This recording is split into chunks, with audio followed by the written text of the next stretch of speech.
have heard of the Sith warrior, Darth Maul. He lives in the Outer Rim, in exile.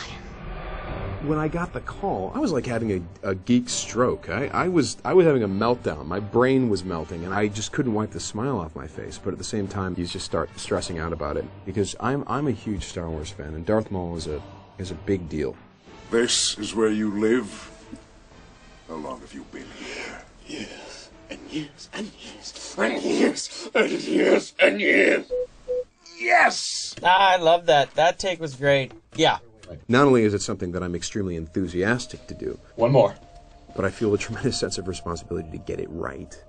And so I started thinking about what this guy might have been through for the past 10 years. And the funny thing is that me and my friends have already discussed this. We already talked about it. Like, if Darth Maul were to come back, what kind of a miserable existence might this guy have been living in the years following Phantom Menace? And how grieved he must be, and how sad and angry and all those things, and how he would only just want revenge. And so I found myself oddly prepared for this. I was like, oh yeah, I've been thinking about this. Here we go. Take one.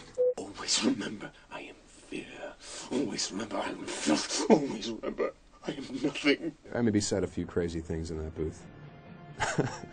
His mind is also shattered. His body is in pieces, and yet he has this grim determination to assert himself on the galaxy.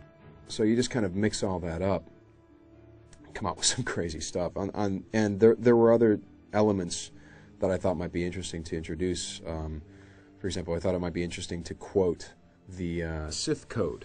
Strength I gain power. Through power I gain victory. Victory, my chains are broken. The chains are the easy part. It's what goes on in here that's hard, and basically that his mind is broken. And the dark side of the Force has consumed him and driven him mad, while at the same time keeping him alive. I was apprenticed to the most powerful being in the galaxy once. I was destined to become so much more. But I was robbed of that destiny by the Jedi, by Obi-Wan Kenobi. Then you must have your revenge, my brother. Yes, we shall start with revenge.